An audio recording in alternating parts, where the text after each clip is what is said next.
सरस्वती नमस्तुभ्यं वरदे कामरूपिणी विद्यारंभं करिष्यामि सिद्धिर्भवतु मे सदा।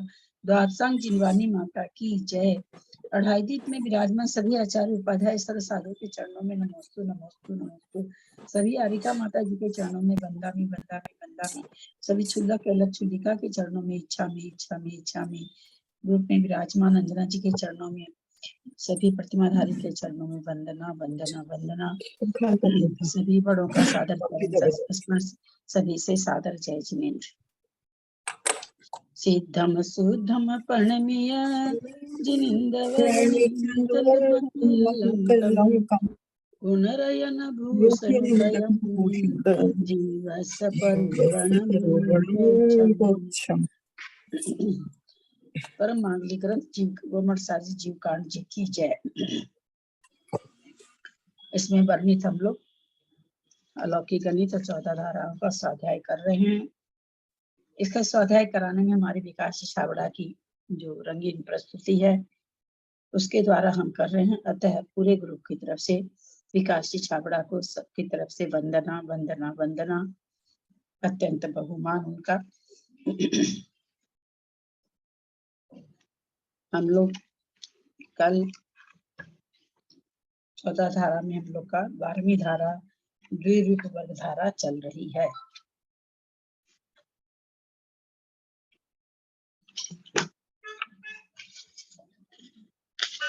वर्ग धारा में हमने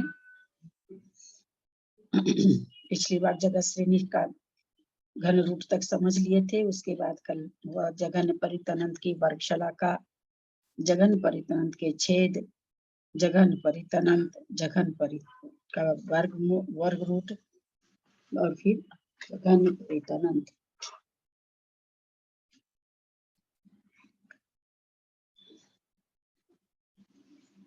और उसके बाद असंख्यात स्थान जाने पर जघन युक्तानंत और एक स्थान जाने पर जघन युक्तानंत का एक स्थान जाने पर जघन्य अनंतानंत। जघन युक्तानंत से जघन्य अनंतानंत किस तरह से आता है? जघन युक्तानंत से जघन्य अनंतानंत किस शैली से आता है अथवा कैसे आता है? कल बात हो चुकी थी अपने लोग की।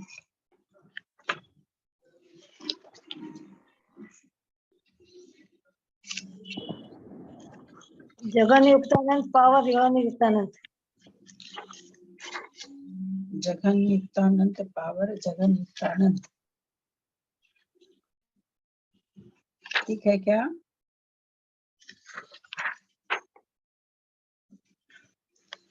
वर्ग करके आएगी क्या ये संख्या? उसी मतलब विरलंदे राशि से आएगी क्या? जघन युक्तानंत पर पावर जघन युक्तानंत यानी विरलंदे। तो ये राशि विरलंदे से आएगी क्या?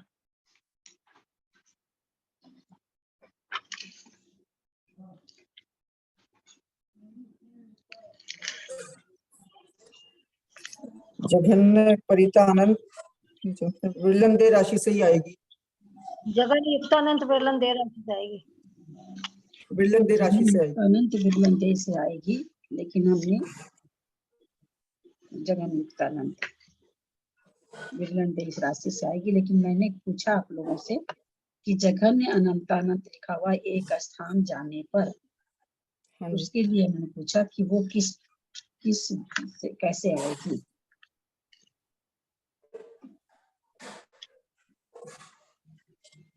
जघन युक्तानंत से जघन्य अनंतानंत लाने के लिए क्या किया जाएगा? जघन युक्तानंत का जघन वर्ग किया जाएगा। पावर दी जाएगी। पावर जघन युक्तानंत पर हाँ, मतलब इसको है ना दिया जाएगा। क्या किया जाएगा बोलिए, बताइए ठीक से। जघन युक्तानंत एक स्थान जाने पर जघन्य अनंतानंत, तो ये राशि किस तरह से आएगी? एक स्थान किस तरह से जाएंगे?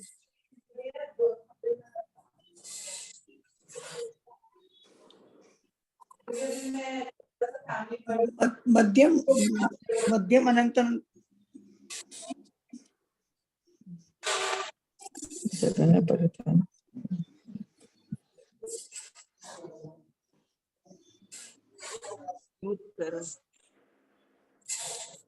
जगन्य युक्तानंद का वर्ग करके, जगन युक्तानंद का वर्ग करने से एक ही स्थान जा रहे हैं ना, एक हाँ ही जी। स्थान जा रहे हैं, तो एक स्थान में क्या होगा, वर्ग होगा केवल। जगन युक्तानंत गुना जघन्य अनंत, जघन युक्तानंत इज इक्वल टू जघन्य अनंत अनंत। हम लोग जान चुके हैं विरलंदे राशि के बाद जो राशि आती वो वर्ग करने से आती, उसके बाद वाली राशि। और एक ही स्थान लिखा हुआ, एक स्थान जाने पर, इतना हिंट्स यहाँ मिल गया हम लोग को। तो एक स्थान कब जाते हैं, जब केवल स्क्वायर करते हैं तब। जघन युक्तानंत पर स्क्वायर, यानी जघन युक्तानंत पर जघन युक्तानंत पावर कर देंगे तो विरलंदे राशि हो गई, है ना, स्क्वायर करने पर। बहुत अच्छा।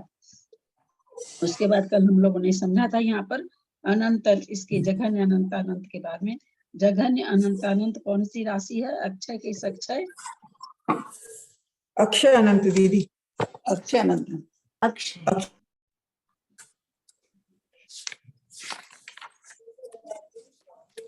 कल ही पढ़ाई हुई है।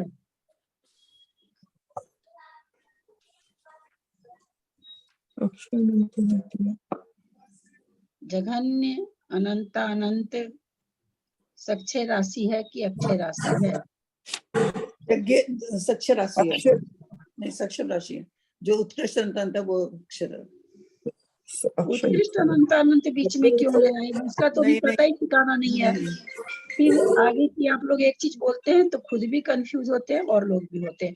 उत्कृष्ट अनंत अनंत की तो भी कहीं कोई बात ही नहीं है ना, कहाँ पर आएगा अभी, इसके बाद क्या क्या आना बाकी है, वो कहाँ अभी, वो तो लास्ट है, तो स्वाध्याय समाप्त हो जाएगा वहां पर। सक्षर अनंत लिखा हुआ, सक्षर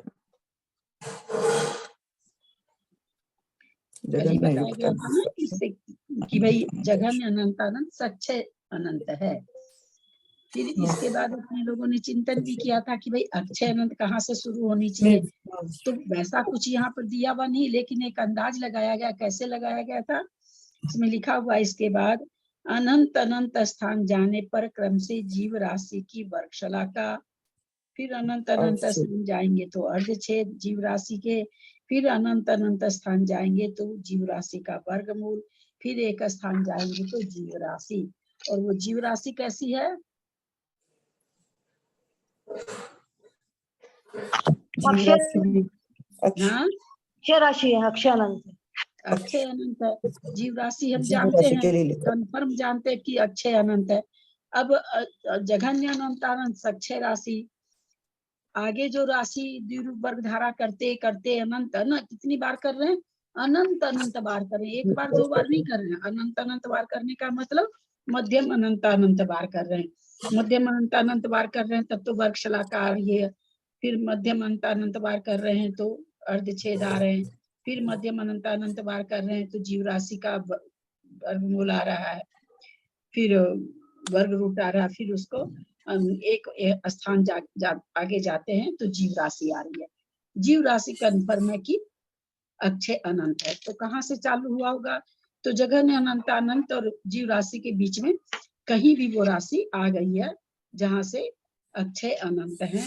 पर्टिकुलर कोई पॉइंट बताने, चूंकि अनंत वाली चीज है, हम लोग तो संख्यात को ही नहीं जान पाते हैं, और ऐसा कोई वहां पर पर्टिकुलर कोई समय दे के नहीं बताया गया आगम में यहाँ से अक्षय अनंत है। लेकिन जीव राशि के पहले कहीं पर भी हुई होगी तो हुई होगी, नहीं तो जीव राशि भी, पहली जीव राशि भी हो सकता है कि अक्षय अनंत यहीं से शुरू हुआ हो, अथवा हो सकता है बीच में कहीं शुरू हो गया हो, पर यहाँ से तो शुरू हो ही गया। फिर अनंत अनंत स्थान जाने पर क्रम से पुद्गल राशि की वर्गशला का, फिर अनंत अनंत स्थान जाने पर पुद्गल राशि का अर्धछेद। पुद्गल राशि का मतलब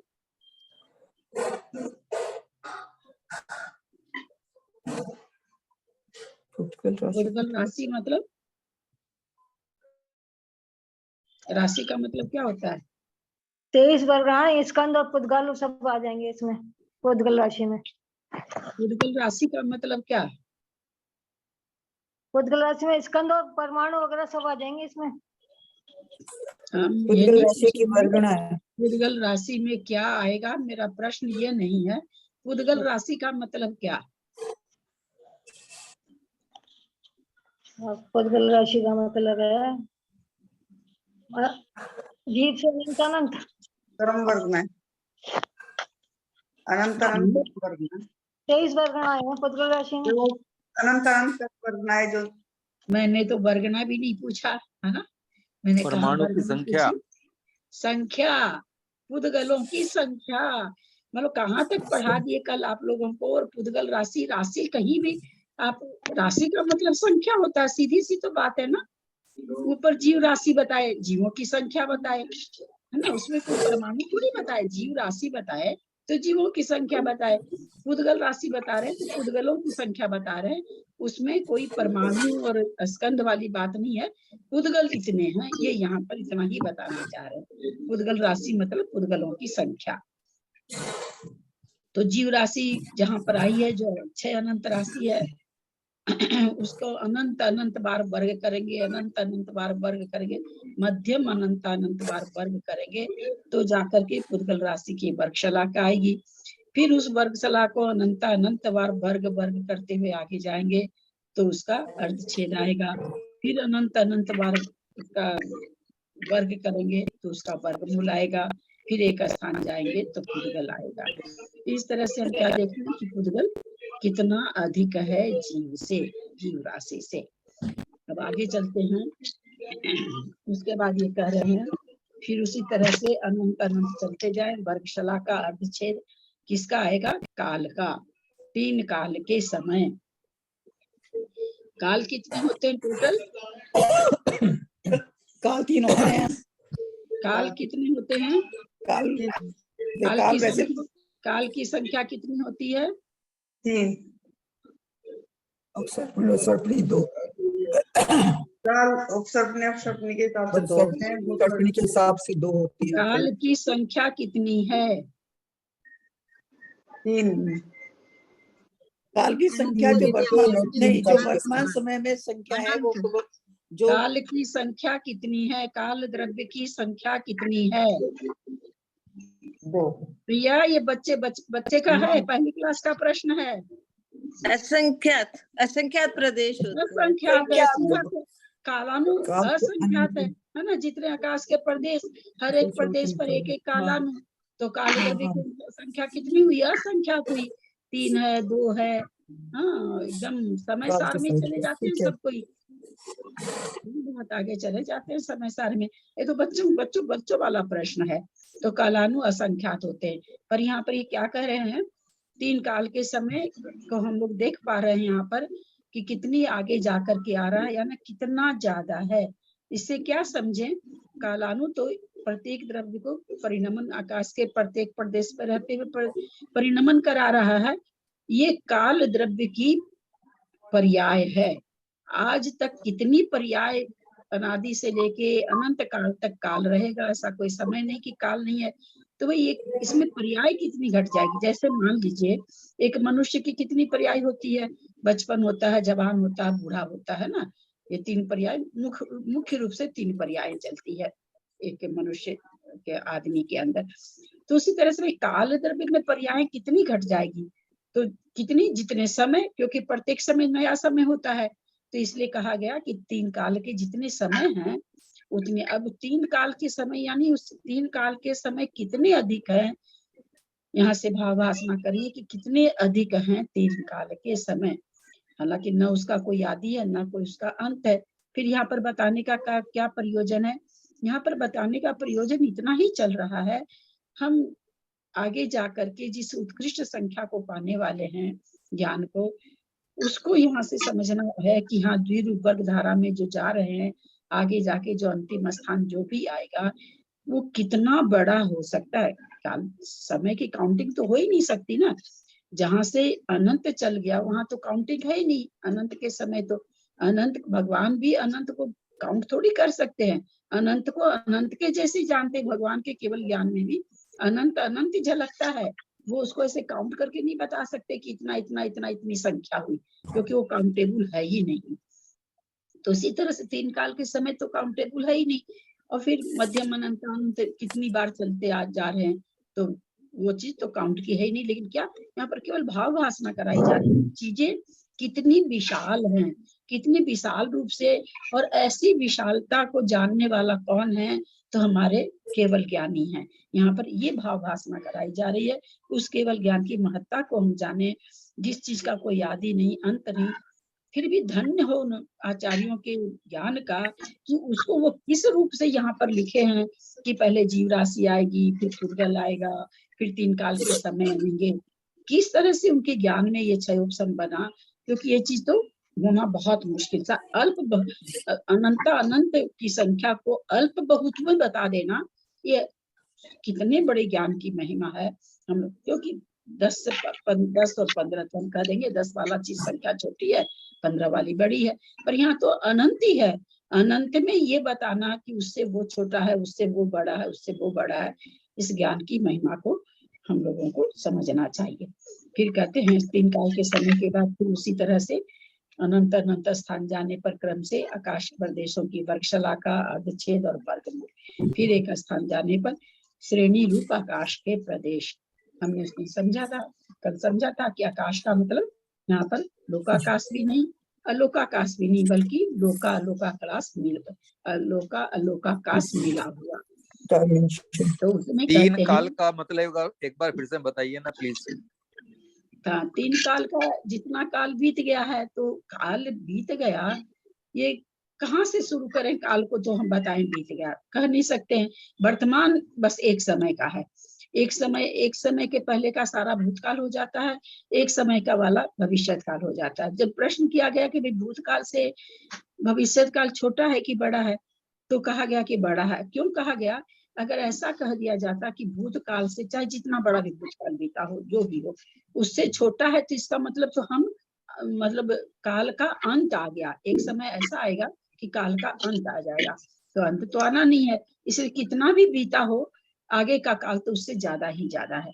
तो ये जितना काल अनादि काल से लेके अनंत काल तक जो काल रहेगा, तो काल में जो परिवर्तन एक एक समय वर्ती, जो एक एक समय मिलकर के असंख्यात समय की एक अवधि, संख्यात अवधि का एक मुहूर्त, तो ये जो आखिर में कैसे, जैसे 100 पैसे का 1 रुपया, 100 रुपया का 1 शतक रुपया, 100 10 जगह कर ले तो 1000 रुपया। तो तीनों काल में जो जितना समय होगा, उस समय की वो कितने समय होंगे, उसमें समय की क्वांटिटी बता रहे हैं। यहाँ पर समय की संख्या का माप बता रहे हैं कि समय कितने होंगे तीनों काल के। अगर हम काल के समय को अगर हम काउंट करें तो वो समय कितने होंगे, तो यहाँ पर जो चलते आ रहे हैं इतना अधिक समय की काउंटिंग होगी।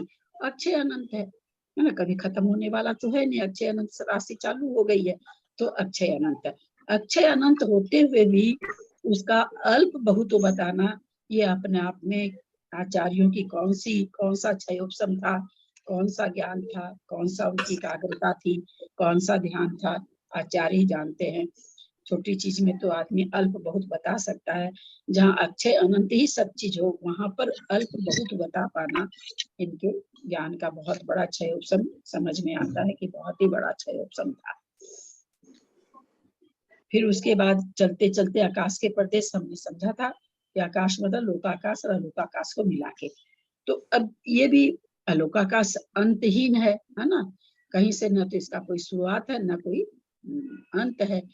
अंतहीन आकाश में भी क्या करें कि एक पंक्ति, एक लाइन खींच दीजिए, पूरब से पश्चिम खींच दीजिए, चाहे ऊपर से नीचे कैसे भी खींच दीजिए, एक लाइन खींच दीजिए, उसमें जितने आकाश के प्रदेश आएंगे, उस एक पंक्ति में कितने प्रदेश आएंगे, उन प्रदेशों की संख्या यहाँ पर 1D में है। कितने प्रदेश आएंगे इसकी ऊपर से भाव भासना करें। इसीलिए कहा जाता है कि एक सुई की नोक में भी असंख्यात प्रदेश। वो इसलिए लोकाकाश के तुलनात्मक में कहा जाता है। यहाँ पर बात किसकी चल रही है? आकाश द्रव्य की बात चल रही है। तो आकाश द्रव्य में कहते हैं कि एक अगर श्रेणी रूप से आप खड़े कर लाइन खींचो, उसमें कितने प्रदेश आ जाएंगे। तो अभी तक हम जो करते आ रहे हैं वर्गशला का अर्धछेद, यह बार बार बार अनंत अनंत बार अनंत अनंत बार अनंत अनंत बार क्या कर रहे हैं? स्क्वायर कर रहे हैं।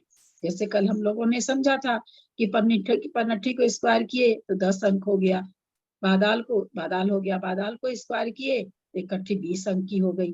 तो इकट्ठी के बाद ही अगर हम स्क्वायर करेंगे तो 40 अंक हो जाएगा, फिर एक बार स्क्वायर करेंगे तो 80 अंक हो जाएगा, फिर एक बार स्क्वायर करेंगे तो 160 अंक हो जाएगा। तो ये तो हम अपनी जिह्वा से कह पा रहे हैं, 10 बार काउंट करने में हम लोग तो कितना बढ़ेगा यही नहीं बता पाएंगे। और ऐसी चीजें कहाँ से बढ़ती बढ़ती, वो तो एकदम शुरू की बात है, जहाँ संख्यात स्थान था वहां की बात है। हम यहाँ पर असंख्यात को लांग करके भी और अनंतानंत में आ गए हैं। तो यहाँ भाव भाषणा करना है कि एक आकाश की श्रेणी में केवल एक पंक्ति में कितने प्रदेश की संख्या है, कितने प्रदेशों की संख्या, कितना सफर तय करके आए हैं, तब ये आया है। फिर कहते एक स्थान जाने पर प्रतर आकाश आएगा, जिसको तो ये जो प्रतर आकाश आया है अथवा श्रेणी रूप आकाश का प्रदेश आया है, तीन चीज पूछ रहे हैं, तीनों पे ध्यान दीजिएगा। जगत एकदम और कुछ उसमें लाग लपेट आप लोग नहीं करेंगे। जगत श्रेणी, आकाश के प्रदेश 1 डायमेंशन, आकाश के प्रदेश 2 डायमेंशन, इसमें कौन कौन सा द्विरूप वर्ग धारा में आ रहा है। मैं पुनः प्रश्न दोहराती हूँ, बहुत धैर्य से उत्तर देंगे, हड़बड़ा के नहीं देंगे। जगत श्रेणी, आकाश का 1 डायमेंशन, आकाश 2 डायमेंशन, यानी श्रेणी रूप आकाश और प्रतर रूप आकाश, ये 3 चीज में द्विरूप वर्ग धारा में कौन बैठ रहा है।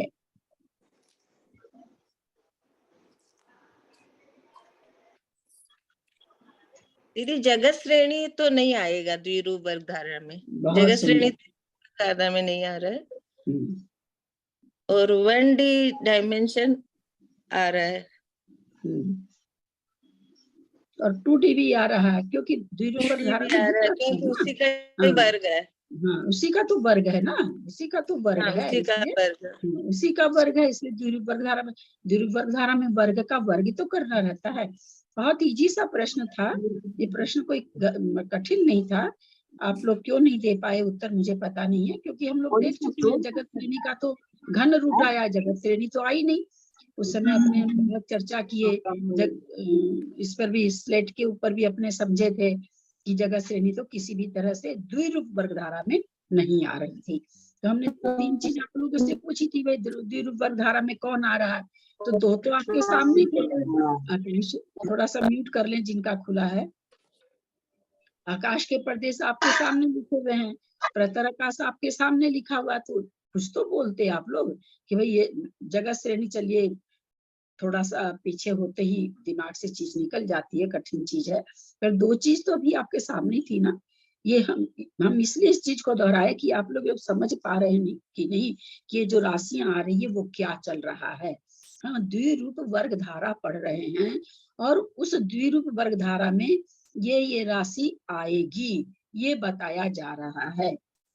अब यहाँ पर है जीव राशि के बाद हम अनंत अनंत स्थान गए, तो अनंत अनंत स्थान हम जो जा रहे हैं वो संख्या द्विरूप वर्ग धारा में है कि नहीं। जैसे जीव राशि हम मान लेते कुछ भी है, उसको हमने फिर स्क्वायर किया, फिर उसका स्क्वायर किया। मेरा प्रश्न ये है कि जीव राशि से, चाहे जहां से भी चल रहे हैं, जीव राशि सामने खुला हुआ है, हम अनंत अनंत स्थान जा रहे हैं। ये जो अनंत अनंत स्थान आ रहा है, वो राशियां, ध्यान से सुनेंगे, वो राशियां द्विरूप वर्ग धारा में आ रही है कि नहीं। आ रही है वो राशि। हाँ दीदी, वो तो स्थान है ना, स्थान तो सब आएगी।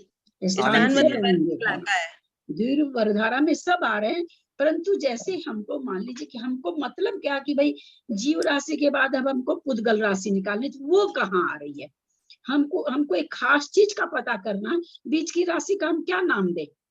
बीच की राशि किसी द्रव्य पर नहीं बैठ रही है, किसी पदार्थ पर नहीं बैठ रही है, तो किसी चीज पर नहीं बैठ रही, तो उसको हम क्या पहचान दे कि ये संख्या उसकी है ना। ये जो बीच की राशियां आ रही, संख्याएं आ रही, वो किसी की पहचान नहीं बन पा रही है, तो इसलिए वहां पर वो राशि का नाम नहीं आया। चलते चलते चलते चलते जब देखा गया कि भाई जहां हम पहुंचे हैं वो राशि तो पुद्गल की राशि है, तो उन्होंने लिख दिया पुद्गल। तो ये जो अनंत अनंत स्थान, असंख्यात स्थान, संख्यात स्थान जो हम जा रहे हैं, वो सारी राशियां इसमें आ रही है। किसमें आ रही है? द्विरूप वर्ग धारा में। लेकिन उसका कोई संज्ञा नहीं बन सकती है, बस वर्ग वर्ग होते चल रही है, ये हम कह सकते हैं।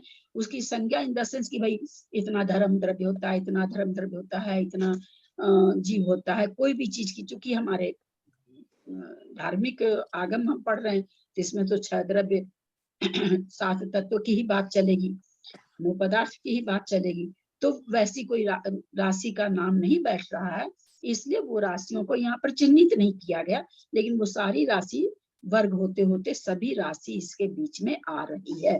तो जीव राशि से पुद्गल राशि की वर्ग शलाका तक कितनी राशि आ जाएगी द्विरूप वर्ग धारा में? ध्यान से सुनेंगे। जीव राशि से पुद्गल द्रव्य की वर्ग शलाका तक कितनी राशि द्विरूप वर्ग धारा में आ जाएगी?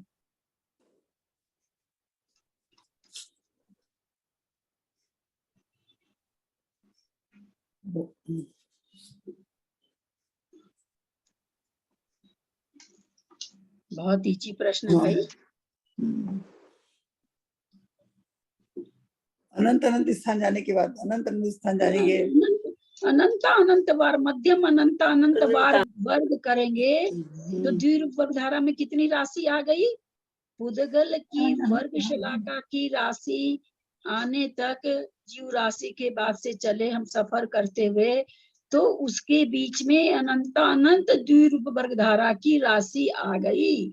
बहुत इजी सा प्रश्न था ना, क्योंकि क्या कह रहे हैं, अनंत अनंत स्थान जाने पर जितना स्थान जाते हैं उतनी बार वर्ग करके जा रहे हैं।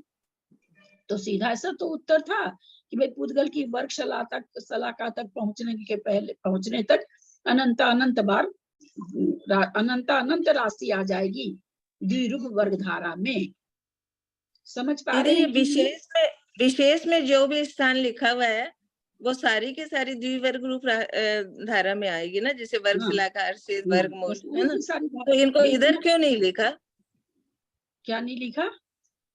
उसको इस साइड लिख दिया विशेष में, मतलब हाँ, जैसे हर चीज, जैसे जीव राशि इधर लिखा है ना, क्या नाम देते हैं उसको, बोलिए। नहीं, जैसे जीव राशि के नीचे सबसे पहले आई है पुद्गल की वर्ग शलाका, जीव राशि के नीचे। जीव राशि के बाद इतने स्थान गए हैं तो पता चला कि पुद्गल की वर्ग शलाका है वो पुद्गल की राशि है। अब इसके बीच में किसी की कोई द्रव्य की अथवा किसी तत्व की अथवा किसी पदार्थ की आती तब तो वो बताते हैं आपको। हाँ, वो ठीक है, लेकिन ये जो मैं पूछ रही हूँ पुद्गल राशि की जो वर्ग शलाका है ना, ये विशेष में लिखा है, नहीं तो ज्यादातर इस साइड लिखते हैं ना। तो वो तो अब इसलिए बंद कर दिए ना मंजू जी, कितना लिखेंगे, किताब तो केवल समझाने के लिए है। अभी तक लिखते आ रहे थे, जगह श्रेणी के बाद तक लिखे हैं, है ना? तो अब कितना लिखेंगे, इसलिए यहाँ पर एक साथ लिख दिया। तो मैं समझ गया, आपको उसके लिखने की अब जरूरत नहीं रह गई थी ना, इतनी दूर तक हमको समझ में आ गया कि ये चीज ऐसे ऐसे घट रही है। पहले वर्ग शलाका आती है, फिर अर्धछेद आते हैं, फिर वर्गमूल आता है, फिर संख्या आती है। ये क्रम हमको समझ में आ गया, इसलिए इन्होंने एक साथ लिख दिया कि अनंत अनंत स्थान जाने पर क्रम से लिख दिया ना, क्रम से पुद्गल राशि की वर्ग शलाका पहले आएगी, फिर अनंत अनंत स्थान जाएंगे तो अर्धछेद आएंगे, फिर अनंत अनंत स्थान जाएंगे तो वर्गमूल आएगा, फिर एक स्थान जाएंगे तो पुद्गल आ गया। वो तो केवल किताब को नहीं बढ़े इसलिए ऐसा कर दिया गया, क्योंकि पीछे सारा समझा दिए हैं, इसलिए अब वापस उसको लिखने की जरूरत नहीं थी।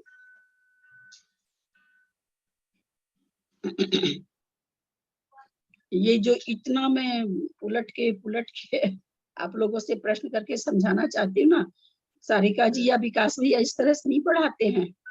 अगर जैकी जी हैं इसमें तो वो जानती हैं, वो इस तरह से नहीं कि भाई इसके बीच में जो आ रही है संख्या वो क्या है क्या नहीं, बिल्कुल भी नहीं। आगे इतना मैं केवल दिमाग में आप लोग के सेट हो जाए कि चीज है क्या, ऐसे तो सीधे पढ़ा के हम भी निकल जाए। तो केवल इसी चलते हम इतना ये करते रहते हैं, हर चीज का खुलासा करते रहते हैं। तो हम लोग 3 काल का समय आया, 3 काल के समय के बाद आकाश के प्रदेश आए, आकाश के प्रदेश के बाद प्रतर आकाश का आया, उसके बाद फिर क्या कहते हैं अनंत अनंत स्थान जाने पर क्रम से धर्म अधर्म के अगुरु लघु गुण के अविभाग प्रतिच्छेद की वर्गशला का अर्धछेद वर्गमूल और फिर एक स्थान जाने पर धर्म अधर्म के अगुरु लघु गुण के अविभाग प्रतिच्छेद। आप लोगों को याद आया क्या? अगुरु लघु गुण बताते समय मैंने 4 प्रकार का बताया था। किसी को याद आया क्या? क्योंकि कल बात छिड़ गई थी, तो हो सकता है किसी को याद आ गया हो। एक तो सड़स्थान गुण हानि होती है, गुण सड़स्थान हानि वृद्धि होती है। एक तो ये था, एक इसमें आता है ये नाम सड़स्थान मतलब संज्ञा मतलब नाम में आता है, संज्ञा में आता है। 2 तो याद है मुझे, तीसरा भी था याद। ये 2 तो कल अपन ने चर्चा की थी कि एक तो नाम प्रकृति है गुरु लघु गुण, जिससे न इतना भारी न इतना हल्का, वो नामकरण की प्रकृति हो गई। और एक 60 गुनी हानि वृद्धि, शुद्ध द्रव्यों में 60 गुनी हानि वृद्धि होने का होना गुरु लघु गुण के कारण होता है। ये दोनों चीज हम लोग कल जान चुके थे। इसके अलावा 2 और हमने बताए थे पहले, किसको याद है? एक सप्तभंगी में दीदी एक सप्तभंगी में है और एक सिद्धों का गुण है ना, ये सिद्धों का गुण है। एक गोत्र कर्म के अभाव में अगुरु लघु गुण।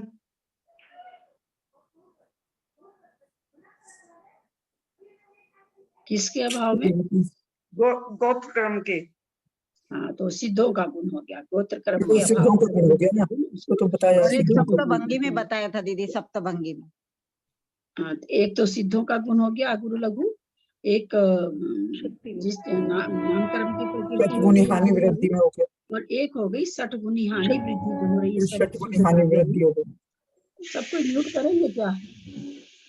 वो अभी खोला था दीदी। एक और बताएं, नहीं किसकी आवाज आती मुझे पता नहीं चलता, आवाज बहुत आती है। आप लोग कैसे सुन लेते हैं इतनी आवाज में? भगवान जान, मैं तो बोल ही नहीं पाती हूँ, क्योंकि मेरे तो बोलने में बहुत तकलीफ होती है हमको। चौथा और एक चीज बताइए, एक और बच गया है। शक्ति रूप। हाँ, शक्ति रूप। क्या शक्ति रूप? शक्ति रूप में शक्ति रूप में भी है लघु गुण। 47 शक्ति में 47 एक शक्ति जीव की शक्ति एक अगुरु लघु गुण शक्ति है। तो 47 शक्ति में जो जीव की बताई गई अध्यात्म ग्रंथों में, उसमें से एक शक्ति अगुरु लघु शक्ति बताई गई। तो इस तरह से अगुरु लघु 4 जगह काम में आता है। तो यहाँ पर एक बार और स्पष्ट कर दीजिए चारों को। एक तो 60 गुण हानि में बताया, एक 47 शक्ति में बताया, एक सिद्धों का गुण बताया, एक कौन सा रह गया? एक सामान्य से सब में सभी द्रव्यों में पाया जाता है ना, जैसे प्रमेयत्व, प्रदेशत्व, जो है ना, ऐसे करके 6 गुण जो हैं, उस 6 गुण में एक गुण अगुरु लघुत्व गुण है, जो सामान्य गुण जिसको कहते हैं। एक सामान्य गुण होता है, एक सिद्धों की शक्ति होती है, 60 गुनी हानि वृद्धि जिसके कारण होती है, और एक 47 शक्ति में एक शक्ति है। तो धर्म अधर्म के अगुरु लघु गुण के अविभाग प्रतिच्छेद इतने आगे जाने पर आएंगे। ये अभी तक यहाँ पर हम लोगों ने क्या देखा? द्रव्य रूप की चीज चली, जीव द्रव्य आ गया, पुद्गल द्रव्य आ गया। द्रव्य से मतलब द्रव्यत्व है ना, 3 काल के समय आ गया, ये भी द्रव्य रूप से ही है। श्रेणी के प्रदेश, आकाश के प्रदेश आ गए। अब कहाँ पर आ गए हैं? अब भाव रूप में आ गए हैं, गुण में आ गए हैं। गुण भाव रूप होते हैं। तो अब जो बताया जा रहा है, गुण रूप से बताया जा कि गुण कितने हैं। यही कारण है कि द्रव्यत्व से गुणत्व शक्ति बहुत ज्यादा होती है। इसलिए इस 4 चीजों के बाद में अब जो आया है, धर्म अधर्म के अगुरु लघु गुण के अविभाग प्रतिच्छेद। उसके बाद कहते हैं अनंत अनंत स्थान जाने प्रक्रम से एक जीव के अगुरु लघु गुण के अविभाग प्रतिच्छेद की वर्गशला का अर्धछेद वर्गमूल, फिर एक स्थान जाने पर एक जीव के अगुरु लघु गुण के अविभाग प्रतिच्छेद। यद्यपि द्रव्य तो आकाश भी शुद्ध द्रव्य है, धर्म धर्म भी शुद्ध द्रव्य है, आकाश भी काल भी शुद्ध द्रव्य है, और जीव को जब शुद्धता की दृष्टि से देखा जाए, शुद्ध जीव की दृष्टि से, तो जीव भी शुद्ध द्रव्य है, पुद्गल परमाणु भी शुद्ध द्रव्य है। लेकिन होने के बाद भी सबके अगुरु लघु गुण की शक्ति अलग अलग गुण होता है ना। हाँ, उद्गल में भी अगुरु लघु तो गुण होएगा, हाँ, परमाणु में होगा, पर शुद्ध द्रव्य में। हाँ, शुद्ध द्रव्य में होगा। उद्गल का जो शुद्ध परमाणु होगा उसमें। अपने जीव में भी, शुद्ध जीव में, सिद्धों में अगुरु लघु गुण षटगुणी हानि वृद्धि का कारण है, और हमारे में षटगुणी हानि वृद्धि कषायिक परिणामों के कारण होता है, क्योंकि हम लोग का कषाय जैसी चलती वैसा अपना परिणाम आगे पीछे होता रहता है। तो इसलिए संसारी जीव के अगुरु लघु गुण के कारण हानि वृद्धि नहीं होती है, उसके कषाय परिणाम के कारण होती है। शुद्ध जीव में जो हानि वृद्धि होती है वो षटगुणी हानि वृद्धि, अनंत गुण वृद्धि, असंख्यात गुण वृद्धि, संख्यात गुण वृद्धि, फिर संख्यात भाग वृद्धि, असंख्यात भाग वृद्धि, फिर अनंत भाग वृद्धि, फिर अनंत गुण हानि, अनंत भाग हानि, असंख्यात भाग हानि, संख्यात भाग हानि, फिर संख्यात गुण हानि, इस तरह से 6 वृद्धि, असंख्यात गुण हानि और अनंत गुण हानि, इस तरह से 6 वृद्धि और 6 अगुरु लघु गुण के कारण होती है, जिसके कारण पदार्थ ज्यों का त्यों बना रहता है, कूटस्थ नहीं होता है। परिणमन होते हुए भी शुद्ध द्रव्य में परिणमन होता रहता है षटगुणी हानि की वृद्धि, अगुरु लघु गुण के कारण ये षटगुणी हानि वृद्धि। अगर ये नहीं हो तो सभी द्रव्य कूटस्थ हो जाएंगे। तो ये बहुत बड़ा काम करता है, कूटस्थ किसी भी द्रव्य, शुद्ध द्रव्य को कूटस्थ नहीं होने देता है। सिद्धों में ये शक्ति का क्या मतलब हुआ? वही सिद्धों में सतगुण, अगुरु लघु गुण की शक्ति और शक्ति 47 में शक्तियों में अगुरु एक लघु शक्ति गुण में की क्या शक्ति, अंतर है? सिद्धों में एक मिनट ठीक कर रहे हैं उसको। सिद्धों में अगुरु लघु गुण की शक्ति नहीं है, अविभाग प्रतिच्छेद, जिसके कारण उनमें परिणमन चलता रहता है। वो तो सामान्य गुणों में आता है ना, अगुरु लघु गुण जो सब द्रव्यों नहीं, में पाया जाता है। सामान्य गुण में तो सभी द्रव्य में आ गया। हाँ, तो वो भी तो सिद्धों में भी तो वही हो गया ना, जीव द्रव्य में। फिर नहीं, सामान्य गुण तो एक सामान्य गुण हो गया कि भाई अगुरु लघु गुण सब में पाया जाता है ना, एक सामान्य कथन बन गया। सिद्धों में, सिद्धों का अगुरु लघु गुण दूसरे, क्योंकि सबके जब देख रहे हैं लोग कि सबके अभी अगर एक जैसा रहता है, एक ही रहता है, तो अविभाग प्रतिच्छेदों की संख्या एक रहती, लेकिन सभी का अगुरु लघु गुण अलग अलग टाइप का है, इसलिए सभी के अविभाग प्रतिच्छेद अलग अलग हैं। तो सिद्धों का जो है वो सिद्धों को कुटस्थ नहीं होने देता है, सिद्ध बनता है जीव के, जीव शुद्ध होने पर सिद्ध बनता है। ऐसा संसारी पर्याय में तो अशुद्ध है, जबकि धर्म द्रव्य है, आकाश द्रव्य है, काल द्रव्य तो हमेशा शुद्ध ही रहते हैं, इनकी अशुद्धि बनती नहीं है, तो इनके अविभाग प्रतिच्छेद अलग हो गए, और वो सिद्धों का सिद्ध बनने के बाद वह गुरु लघु गुण प्रकट होता है, इसलिए वहां पर उसके कारण षटगुणी हानि वृद्धि मानी गई, शुद्ध होने के बाद प्रकट होता है। संसारी जीव का जो अगुरु लघु गुण है वो नाम प्रकृति के हिसाब से है, जो न इतना भारी करता है न इतना हल्का करता है, इसमें चला गया। संसारी जीव के लिए नहीं कहा जाएगा सामान्य गुण अगुरु लघु है, अगुरु लघु सामान्य गुण शुद्ध द्रव्य के लिए कहा जाएगा। एक जीव के अगुरु लघु गुण के अविभाग प्रतिच्छेद, उसके बाद कहते हैं अनंत अनंत स्थान जाने पर क्रम से जघन्य ज्ञान के अविभाग प्रतिच्छेद की वर्गशला का अर्धच्छेद वर्गमूल, फिर एक स्थान जाने पर जघन्य ज्ञान की अविभाग प्रतिच्छेद। हमारी त्रिशला जी तो एक पेज पहले ही उत्कृष्ट ज्ञान को ले आई थी, और अभी तो कितने आगे जाकर के जघन्य ज्ञान के अविभाग प्रतिच्छेद आए हैं, कितना आगे जाने पर अनंत अनंत अनंत अनंत ऐसा जघन ज्ञान जो लब्ध पर्याप्तक जीव को होता है, अक्षर ज्ञान जिसको कहा जाता है, या उसको पर्याय ज्ञान भी कहते हैं। उसके बाद हम लोगों ने जब 2-3 लोगों के खुले, प्लीज म्यूट कर लेंगे, 2-3 लोगों के खुले है ना, डिस्टर्ब आ रहा है, म्यूट कर लेंगे। पर्याय अविभाग प्रतिच्छेद का मतलब क्या होता है? अविभाग प्रतिच्छेद, अच्छा आप कभी पहले क्लास में अटेंड किए ना। अविभाग प्रतिच्छेद, अविभाग मतलब जिसका टुकड़ा नहीं हो, है ना, जिसका अविभाग का मतलब तो जिसका टुकड़ा नहीं हो। प्रतिच्छेद, अविभाग मतलब टुकड़ा नहीं हो, प्रतिच्छेद मतलब जिस टुकड़े का कोई टुकड़ा नहीं हो। जैसे इसको समझने के लिए अविभाग प्रतिच्छेद है ना, शक्ति के अविभाग प्रतिच्छेद, हमेशा ना शक्ति नापने के लिए चीज आती है। तो इसको समझने के लिए जैसे गुड़ है, चीनी है, मिश्री है, तीनों में है तो मीठापन ही, लेकिन तीनों के अविभाग प्रतिच्छेद शक्त्यांश एक एकदम छोटा सा गुड़ खाइए, एकदम छोटा सा, जितना छोटा सा आप छोटा से छोटा ले सकते हैं, उतनी ही बड़ी चीनी खाइए, उतनी बड़ी मिश्री खाइए, तीनों में मिठास का अंतर आएगा। तो तीनों में मिठास के अविभाज्य प्रतिच्छेद कम ज्यादा हैं। तो मतलब एकदम छोटा से छोटा गुड़ जो बिल्कुल आंख से दिखाई नहीं दे, समझ लीजिए, उसको हम जब खाते हैं तो जीभ पर लगा कि कुछ मीठा कोई चीज थी तो सही, मीठी सी थी, तो ये हो गया। मतलब अब उससे छोटा और गुड़ करके आप नहीं खा सकते, तो वो कहा जाएगा अविभाज्य प्रतिच्छेद। यानी मिठास के शक्ति, मिठास के वह शक्ति जो अविभाज्य है, अब उस मिठास की शक्ति का और टुकड़ा नहीं हो सकता।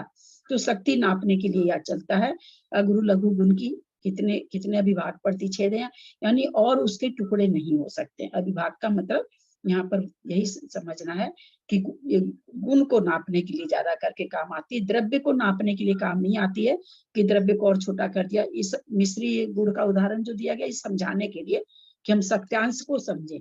तो सत्यांश उतनी ही एक मिलीग्राम का गुड़ लीजिए, 1 मिलीग्राम की चीनी लीजिए, 1 मिलीग्राम की मिश्री लीजिए, तीनों में हम क्या देखेंगे कि मिठास का सत्यांश में अंतर है। ये उसका अविभाज्य प्रतिच्छेद कहलाएगा कि भाई इसमें उसी तरह से जैसे बकरी का दूध लीजिए, गाय का दूध लीजिए, भैंस का दूध लीजिए, तो तीनों में क्या होगा, घी का सत्यांश का अंतर रहेगा, तो वो कहलाएगा उसका अविभाज्य प्रतिच्छेद की सत्यांश। कि बकरी 1 किलो के बकरी के दूध में घी निकला 10 ग्राम, गाय में निकला 20 ग्राम, भैंस में निकला 40 ग्राम, तो ये उसके अविभाज्य प्रतिच्छेद है, एक से दूसरे में ज्यादा। ये शक्ति के नापने के पैमाने को अविभाज्य प्रतिच्छेद कहते हैं। अनंत अनंत स्थान जाने पर क्रम से जघन्य इच्छाई की लब्धि, जघन्य ज्ञान के अविभाज्य प्रतिच्छेद। इसके बाद जघन्य जीव, क्योंकि द्रव्य रूप से वर्णन हो गया था, अब क्या चीज चल रहा है, अब गुण रूप से वर्णन चल रहा है।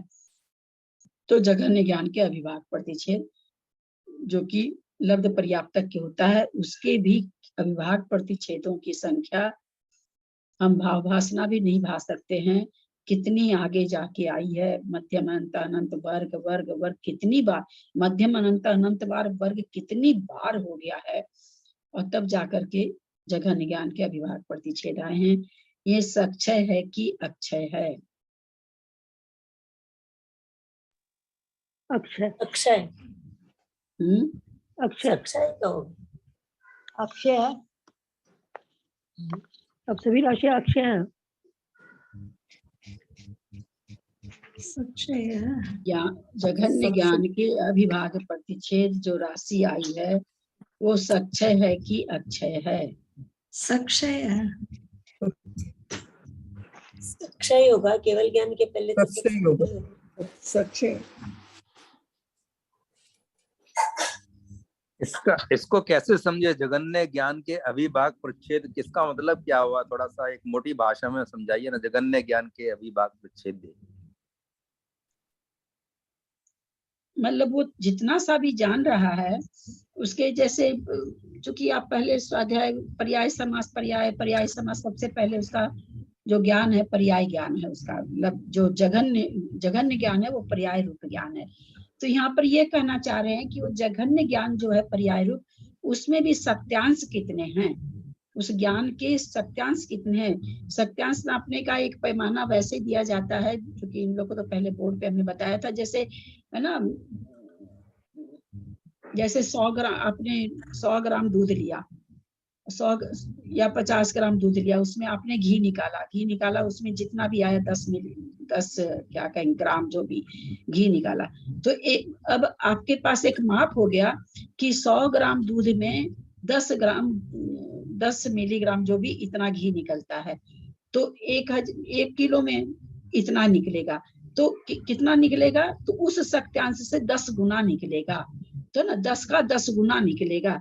तो ये सत्यांश नापने का माप होता है। तो उसी तरह जघन्य ज्ञान की जब हम लोग इसमें जीवकांड जी में जब ज्ञान मार्ग ना आएगी, तो वहां पर बहुत अच्छा जिस तरह से अपने उसका आया था पंच परावर्तन में गृहित, उसी तरह से इसमें भी 60 गुणी हानि वृद्धि आएगी। आना चाहिए। और आने पर मैं कितना समझा पाऊंगी मैं नहीं जानती हूँ, मैं कोशिश कर सकती हूँ, पर कितना होगा नहीं कर सकती हूँ क्योंकि थोड़ी कठिन चीज है।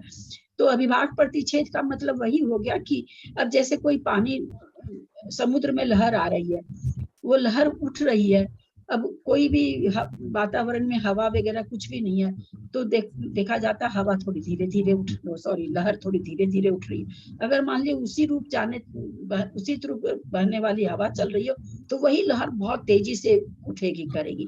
तो पहले लहर के बनिस्पत दूसरी लहर में कितना इजाफा हुआ, कितनी तेज हुई, तो ये जो नापने का होता है इसके बीच में, तो इसको अभिभाग प्रतिच्छेद कहते हैं। जैसे गुड़ से चीनी में कितने अभिभाग प्रतिच्छेद, मिठास ज्यादा है। चीनी से मिश्री में एक नाप का लेंगे, ऐसा नहीं कि भाई गुड़ तो ले लिया चने के बराबर और मिश्री ले लिया बिल्कुल 1 kg। बिल्कुल एक तरह की चीज में कितने अभिभाग प्रतिच्छेद, या मिठास के कितने, जैसे हम लोग गन्ना वगैरह जो फैक्ट्री में होता है तो उसकी मिठास नापी जाती है ना, मिठास नाप के चीनी वगैरह का शायद उसी पर पैसा वैसा का कुछ होता है क्या कुछ, तो वो जो मिठास नाप रहे हैं ना, उसी को अभिभाग प्रतिच्छेद कहते हैं। कि एक हरा मतलब कंपैरिजन है, कंपैरिजन की शक्ति, कंपैरिजन तो नापने के हिसाब में। लेकिन हम जैसे हरा गन्ना है पतला सा, और एक वो लाल गन्ना मोटा मोटा है जो हम लोग खाते हैं घर में लाके, तो वो हरे पतले गन्ने से लाल वाला मोटा गन्ना में मिठास बहुत ज्यादा है। तो भाई सबसे कम मिठास किसमें है, तो मान लीजिए खूब पतला हरा गन्ना, पतली डंडी सी एकदम नीचे का पोर्शन लिया उस गन्ने का, ऊपर का लिया, उसमें सबसे कम मिठास है। तो जब हम गन्ने की मिठास को नापेंगे तो उस हरे वाले पोर्शन में जो एकदम पतला सा फुनगी सा निकला हुआ ऊपर रहता है, जो बहुत कम मीठा रहता है, उसकी मिठास से उसको नापेंगे। तो कहेंगे भाई इसमें मिठास इसमें 2% है तो इसमें 25% है, तो वो 2% एक नाप हो गया। इसी तरह से ना आत्मा का भी जब प्रदेशों में है ना, योग शक्ति भी इसी तरह नापी जाती है कि भाई योग शक्ति कितनी है आत्मा के प्रदेशों में, एक प्रदेश से दूसरे प्रदेश में योग शक्ति कितनी है। तो ये शक्ति नापने का पैमाना है। जैसे मिठास को आप मूर्त रूप में तो दिखा नहीं सकते हैं कि हरे गन्ने में तो मिठास इतनी थी, लाल गन्ने में इतनी मिठास है, क्योंकि भाव रूप चीज है। तो सत्यांश नापने का एक जरिया है कि किससे किसमें ज्यादा है। या जब हम हरे गन्ने का मिठास हमने मान लिया कि एक हम ले लेते हैं कि 2 है, तो हम लाल वाले गन्ने का मिठास हरे वाले गन्ने की मिठास की इकाई में बताएंगे। ऐसे नहीं बताएंगे कि इसमें 2 है उसमें 20 है, क्या कहेंगे इसमें 2 के 10 पॉइंट है, हम 2 के रूप में बताएंगे। इसको कहते हैं अभिभाग प्रतिच्छेद। तो भाई ज्ञान में कितने अभिभाग प्रतिच्छेद है, तो उसका एक अमाउंट बन गया कि इतना ज्ञान का एक अभिभाग प्रतिच्छेद, और उसका टुकड़ा नहीं हो सकता। अब उससे कम हो ऐसा हो ही नहीं सकता है। जैसे हमने अभी गन्ना का कहा कि गन्ना हरा ऊपर से लेकर के, उससे कम मिठास तो और कहीं के पोर्शन में होगी नहीं, तो वो एक माप हो गया मिठास का, एक वो हो गया, वो प्रमाणिक नाप हो गया कि इतना मिठास तो गन्ना में होता ही है। तो उसके आगे वाले उस मिठास से उसके आगे की बाकी पोर्शन का उसका तुलना किया जाए। तो उसी तरह से अभिभाग प्रतिच्छेद, इतना ज्ञान, इस ज्ञान का टुकड़ा तो और हो ही नहीं सकता, यानी इससे कम और हो ही नहीं सकता। तो वही जघन्य ज्ञान में भी ऐसे अभिभाग प्रतिच्छेद कितने हैं, तो जितना ये अभी हम लोग देख रहे हैं कागज में, अनंत अनंत अनंत करते हुए आ रहे हैं, इतने अभिभाग प्रतिच्छेद है उसमें। दीदी किसी भी वस्तु सबसे शक्ति वाले जो होते हैं, सबसे कम शक्ति वाले, उसी को अभिभाग प्रतिच्छेद देंगे। हाँ, उसे कोई भी चीज का, जैसे यहाँ पर जघन्य ज्ञान के अभिभाग प्रतिच्छेद, ये हमारे ज्ञान का विषय नहीं है। किसी के भी ज्ञान के अभिभाग प्रतिच्छेद, आपके हमारे किसी के भी पूरे हमेशा नहीं खुले रहते हैं। पूरे खुले रहें तो पता नहीं कितना ज्ञान हो जाए, है ना। कभी ज्ञान का कोई अभिभाग प्रतिच्छेद काम करता है, कभी ज्ञान का कोई अभिभाग प्रतिच्छेद काम करता है। तो अभिभाग प्रतिच्छेदों की एक माप लेकर के, जैसे हम लोग कहते हैं ना भाई, एक माप बनाया कि 1 किलो में 100 ग्राम के 10 वाट होते हैं, तो एक हमने वो बना दिया ना प्रमाणिक कि 100 ग्राम के 10 वाट होंगे 1 किलो में। तो उसी तरह से यहाँ पर कि भाई ऐसा अभिभाग प्रतिच्छेद जिससे कम और हो ही नहीं सकता है, उतना तो होगा ही होगा। ठीक उसी तरह से तो इसका तो जघन्य ज्ञान के अभिभाग प्रतिच्छेद का इस संख्या से क्या मतलब हुआ इसका? जघन्य ज्ञान के ये जो संख्या आ रही है हमारी वर्ग वर्ग करके, तो इसका इससे क्या रिलेशन हुआ? जगन्य ज्ञान मतलब कितना? यहाँ गुण में आपको फिर बताया ना कि गुण में हम भाव रूप चीज है, इसमें हम वो तो लगा ही नहीं सकते ना कि काउंट वाली चीज तो लगा ही नहीं सकते। फिर तो भाव को भाव रूप से तुलना किया जाएगा, है ना। जैसे दो विद्यार्थी को आप पढ़ा रहे हैं, एक विद्यार्थी थोड़ा कम समझता, दूसरा थोड़ा जल्दी समझता, तो आप कहते हैं इससे ये ज्यादा समझता है, लेकिन आप उसको ऐसे दिखा थोड़ी सकते हैं, पर आप तुलना करके बता देते हैं ना कि इस विद्यार्थी से ये विद्यार्थी ज्यादा तेज है। भाई तेज नापने का आपके पास कौन सा थर्मामीटर था? कोई थर्मामीटर तो नहीं था। आप कहते इससे, कई बार हम कहते थे इससे तो डबल दौड़ता है और करता है, इससे डबल दौड़ने में तो चलिए समय होता तो हम फिर भी बोल देते हैं। बहुत सारी चीजें जिसको हम तौल नहीं पाते हैं, लेकिन कह देते हैं इससे तो दुगना तेज है, इससे तो दुगना, ये तो दुगनी रफ्तार में काम करता है, जबकि हम कोई घड़ी घंटा कुछ नहीं देखते हैं, फिर भी हम ये चीज बोल देते हैं। तो ये गुण रूप चीज है ना। ये देखा गया केवल ज्ञान का विषय है कि भाई कितने अविभाग प्रतिच्छेद है, यानी ज्ञान का उससे छोटा ज्ञान हो ही नहीं सकता। तो सबसे पहले तो जगन्य ज्ञान लब्ध पर्याप्तक का हो गया। तो लब्ध पर्याप्तक का ज्ञान है, उसमें वो कितना, एक डिब्बे में चीनी भरे तो चीनी के कण कितने, एकदम सबसे छोटा डिब्बा मेरे घर में इतना बड़ा है, उसमें हमने चीनी के दाने डाले तो हमने 100 दाने, उससे छोटा डिब्बा नहीं बन सकता, बन ही नहीं सकता, बन ही नहीं सकता, प्रकृति में नहीं बन सकता। उस छोटे से डब्बे में भी हमने चीनी डाली तो 100 दाना आती। तो उसी तरह सबसे जगन्य ज्ञान लब्ध पर्याप्तक जीव के होता है, उसमें भी अविभाग प्रतिच्छेद कितने होते हैं? तो उसमें भी इतने होते हैं। यानी कि लब्ध पर्याप्तक जीव में भी इतना ज्ञान होता है, हाँ, इस संख्या के बराबर। आप इसको संख्या ले सकते हैं वैसे, हाँ, मतलब कंपैरिजन के लिए, हाँ, समझने के लिए, समझने तो भाव के भासना लिए, ही। हाँ, भाव भासना के लिए कि इसके भी जगन्य ज्ञान के भी कितने अविभाग प्रतिच्छेद हैं, कितने ज्यादा अविभाग प्रतिच्छेद, कहाँ तक चल के हम लोग आए, कितना सफर कर लिए हैं, और कितनी दूर आने के बाद में जगन्य ज्ञान के अविभाग प्रतिच्छेद आए हैं। इसका मतलब वो अगर हम संक्षेप बोले है ना? कि एक इंद्रिय जीव के अंदर भी बहुत सारा ज्ञान होता है, इसका मतलब, हाँ, इसका मतलब एक इंद्रिय जीव में भी बहुत अधिक ज्ञान होता है संख्या के हिसाब से अगर देखें तो। एक इंद्रिय तो लब्ध पर्याप्तक से अच्छा है। हाँ हाँ, वही मैं बोल रहा हूँ। बिल्कुल, उसको ज्ञान नहीं होगा, बिना ज्ञान के वो पेड़ की जड़ जिधर सोने का घड़ा दबा रहता है, रत्नों का घड़ा दबा रहता है, उधर अपनी जड़ ले जाता है, ले जा करके अपनी जड़ की शाखाओं से उसको लपेट लेता है, ऐसा लपेट लेता है कि आपको निकालने में जान चली जाती है, उसको तोड़ते तोड़ते। ये सब ज्ञान की वजह, ये सब उसके ज्ञान की वजह से ही होता है। हाँ, बिल्कुल। ओ, उसको स्पर्शन इंद्रिय का इतना ज्ञान है कि कितनी दूर योजन रखा हुआ घड़ा को वो जान लेता है अपने स्पर्शन इंद्रिय से कि वहां पर सोने का घड़ा रखा है। तो फिर तो कोई, हाँ, इसीलिए सबको ज्ञानी बोलते हैं, इसलिए तो कोई बुद्धू तो है ही नहीं कोई भी। बुद्धू जीव का स्वरूप ही ज्ञान है ना। जीव का जो स्वरूप है वो तो ज्ञान है। जीव क्या चीज है? ज्ञान का ही तो है ना, ज्ञान का ही बना हुआ। मटेरियल कौन सा है? जैसे हर चीज का मटेरियल होता है, तो जीव का मटेरियल क्या है? तो ज्ञान ही है ना उसका तो मटेरियल। नहीं, अभी भाव भाषण थोड़ा क्लियर हुई है, बिल्कुल ठीक है, थैंक यू। फिर इसके बाद कहते हैं एक अनंत अनंत स्थान जाने पर क्रम से छायिक लब्धि के अविभाग प्रतिच्छेद की वर्गशला का अर्धच्छेद वर्गमूल, फिर एक स्थान जाने पर जघन्य छायिक लब्धि के अविभाग प्रतिच्छेद। छायिक लब्धि कितनी होती है?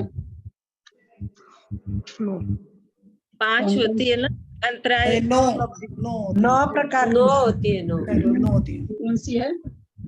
छायिक ज्ञान, छायिक दर्शन, छायिक सम्यक, छायिक चारित्र, छायिक दान लाभ भोग और विदेश। 5 तो अंतराय की हो गई, और 4 कौन कौन सी है? ज्ञानावरण के नाश से, दर्शनावरण के नाश से, मोहनीय में सम्यक और चारित्र, छायिक सम्यक, छायिक चारित्र, चतुष्ट हो गया ना। मोहनीय की 2 हो गई, नवलब्धि हो गई ना, ये नवलब्धि। वो छायिक ज्ञान के अविभाग प्रतिच्छेद। अब आप यहाँ पर ये देखें कि जो छायिक लब्धि है, अगर किसी को जघन्य भी हो जाती है, वैसे छायिक लब्धि का स्वामी वो भूमिका त्रियंच के लिए आया, और कोई भी मनुष्य कोई भी ऐसा नहीं होता है कि क्षायिक लब्धि किसी को प्रकट अगर हुई है तो कम ज्यादा है। क्षायिक सम्यक्त की जो अविभाग प्रतिच्छेद है, जब पूछा गया भाई क्षायिक में आप जघन्य और ये घटा रहे हैं, तो त्रियंश जो होता है, जो भोग भूमि में जाके क्षायिक बनता है या अपर्याप्त अवस्था में ही बन जाता है क्षायिक, उसको क्षायिक सम्यक्त की सबसे जघन्य लब्धि होती है। त्रियंश के क्षायिक सम्यक्त की सबसे जघन्य लब्धि के अविभाग प्रतिच्छेद वहां पाए जाते हैं। क्षायिक लब्धि से क्षायिक सम्यक्त तो ही माना जाएगा क्या? उसके पास तो वहां पर क्षायिक सम्यक्त तो है ना, और तो कुछ है बाकी नहीं। का तो केवल ज्ञान के बाद बाकी सब बराबर रहेगी, मनुष्य में सबके बराबर है। नहीं, हम लोग के अभी क्षायिक लब्धि थोड़ी है दीदी। कोई भी ज्ञान जो मतलब क्षायिक ज्ञान, क्षायिक दर्शन, वो तो केवल ज्ञान में ही होएगा ना बाद में। अपने लोग का तो क्षायोपसमिक ज्ञान है ना, इसीलिए कम ज्यादा है, किसी में कितना है किसी में कितना है। अपने लोग का क्षायोपसमिक है, और किसी में कितना क्यों, प्रत्येक समय भी अपना खुद का ही बदलता रहता है। कभी कोई चीज तुरंत समझ में आ जाती है, कभी कोई चीज कितना समझाओ तब भी नहीं समझ में आती है, कभी कोई चीज 10 दिन के बाद भी याद करो तो याद आ जाती है, कभी 10 मिनट के बाद भी कोई चीज याद करो तो याद नहीं आती। तो अपना तो क्षायोपसमिक ज्ञान है, जैसा जैसा आवरण आता रहता उदय में, सर्वघातीय स्पर्धकों का उदय ज्यादा आ जाता है तो ज्यादा भूल जाते हैं, और देशघाती का आता है तो याद रहता है। तो क्षायोपसमिक अपने पास क्षायोपसमिक लब्धि तो है, हमारी भी क्षायोपसमिक रूप से है। हाँ, तो यही पूछ रही थी कि क्षायिक लब्धि यहाँ पे सम्यक तो ही मानेंगे ना, खाली सम्यक तो एक ही मानेंगे खाली? नहीं नहीं नहीं नहीं नहीं, क्षायिक लब्धि में सब आ गई, 9 की 9 आ गई। तब तो फिर केवल ज्ञान आ रहा ना, तो अविभाग बता रहे हैं ना, केवल ज्ञान तो आगे। हाँ, तो आगे आएगा कि क्षायिक लब्धि के जघन्य, क्षायिक लब्धि के जघन्य अविभाग प्रतिच्छेद कम से कम अविभाग प्रतिच्छेद कहाँ पाए जाएंगे। वो ये नहीं कह रहे हैं कि केवल ज्ञानी में जघन्य क्षायिक लब्धि के अविभाग प्रतिच्छेद पाए जाएंगे, ऐसा नहीं बता रहे हैं।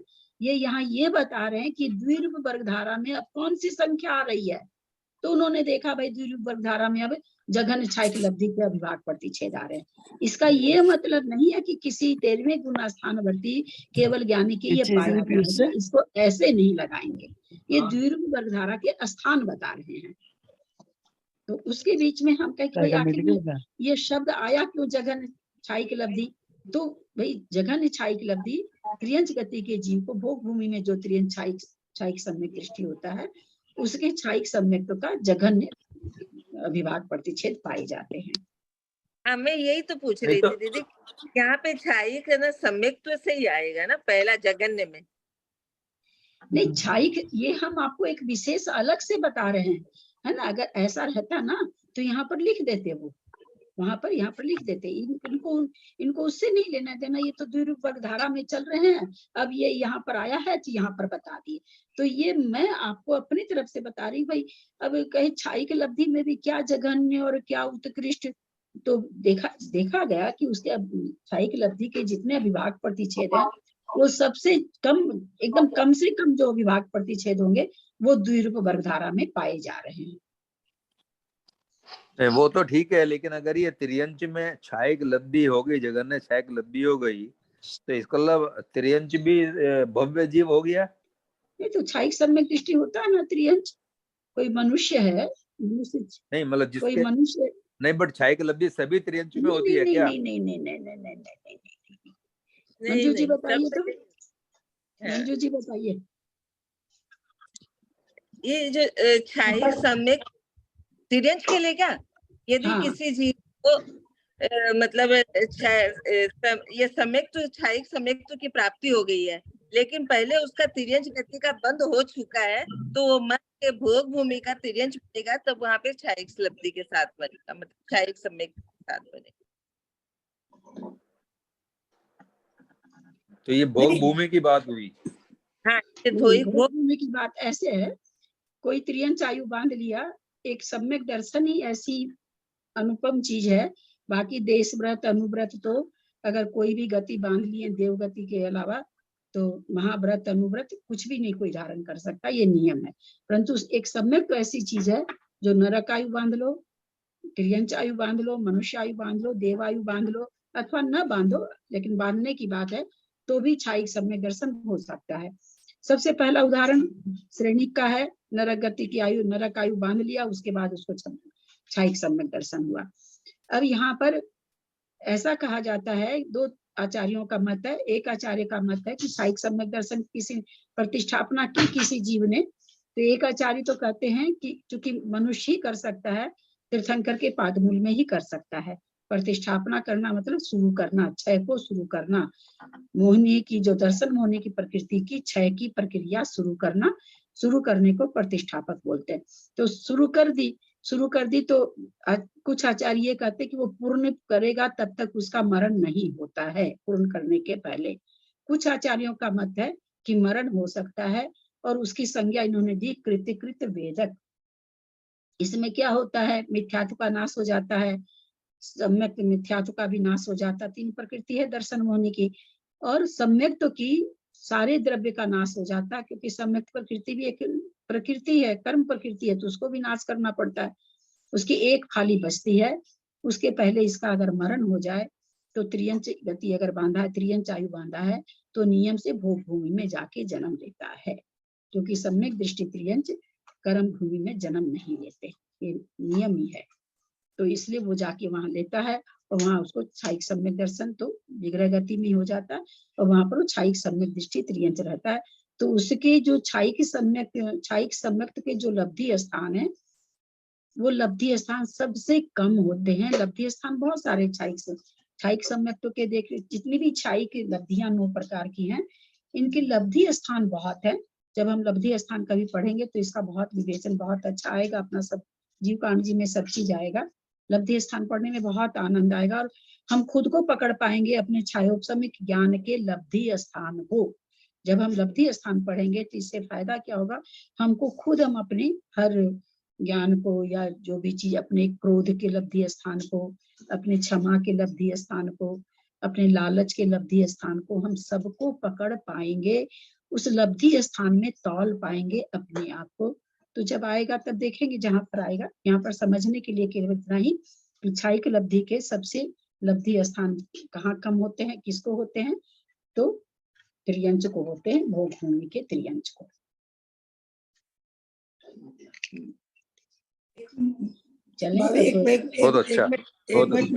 एक मैं पूछना चाह रही थी कि जैसे छायिक सम्यक तो मुझे है कि लब्धि स्थान बहुत सारे हो सकते हैं, लेकिन जैसे ज्ञानावरण कर्म का है, या दर्शनावरण कर्म का है, या इसका वीर्यांत कर्म का है, तो इसके जो अगर छायिक अगर होगा तो वो तो न केवल को ही होगा, तेरहवें स्थान में होगा, क्योंकि छायिक सम्यक तो हो सकता है। एक मिनट, छायिक लब्धि 9 प्रकार की, तो बाकी 8 लब्धि तो 13वें गुण स्थान में होती है ना। हाँ, यही मैं कह रही हूँ, तो लब्धि है वो 4थे गुण स्थान में होती है। वो तो मैं समझ रही हूँ, पर मैं आपने जैसे कहा ना कि जैसे लब्धि के बहुत सारे स्थान हैं, तो छायिक सम्यक लब्धि के तो बहुत सारे स्थान है, बाकी तो 13वें गुण स्थान में तो सबको बराबर ही स्थान होते हैं, क्योंकि 13वें गुण स्थान में सिर्फ सम्यक के स्थान है।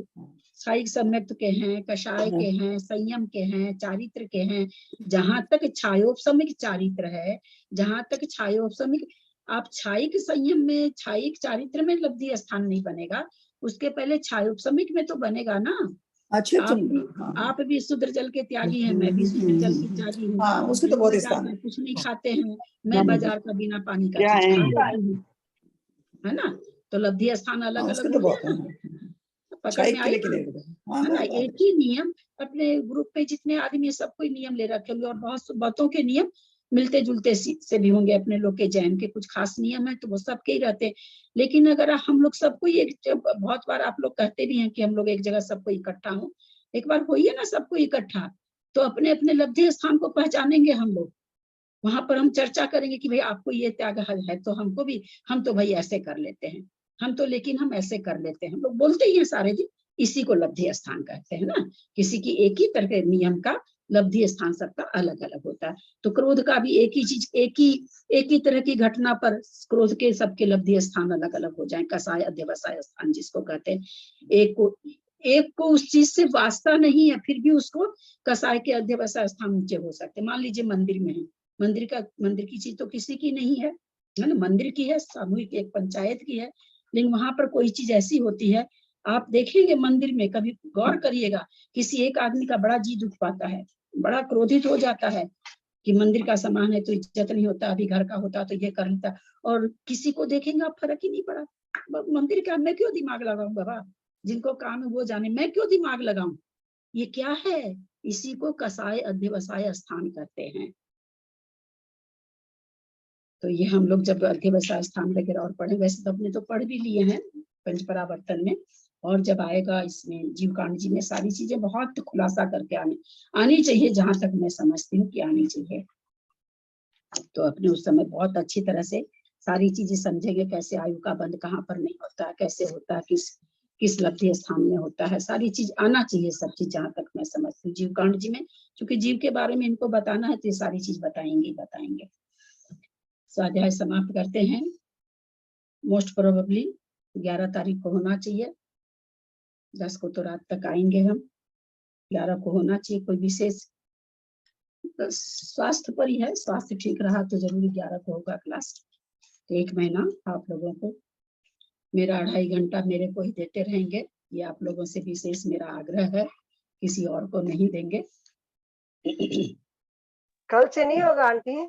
ना, क्या डेवलपमेंट कर रहे हैं? 1 महीना स्वाध्याय नहीं होगा, थोड़ा बाहर भीतर जा रहे हैं। ओह अच्छा, अरे हाँ बहुत लंबा टाइम हो जाएगा। हाँ लंबा टाइम हो जाएगा, कहाँ जा रहे हैं आंटी, हम लोग सब भूल जाएंगे। कहाँ जा रहे हो? अरे बहुत जगह जा रहे हैं सर, बहुत कहाँ जा जगह रही हो? बहुत सारा व्यवहार धर्म निभाने जा रहे हैं।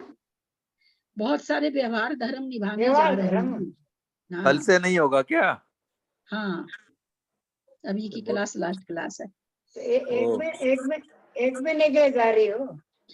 बहुत कई जगह जाएंगे, 2-2 दिन 4-4 दिन, 2-2 दिन 4-4 दिन। बहुत सारे लोगों का बाकी है, अटेंडेंस देना जरूरी था। कहीं भतीजे की बहू गुजर गई, भतीजे का बेटा गुजर गया, इस तरह कई कांड। मेरे जीजा जी, एक ही जीजा, वो गुजर गए, कहीं भी हम लोग कहीं भी नहीं गए। तो वही सब, तो उसी सब को सब व्यवहार धर्म निभाने। चैप्टर में गया?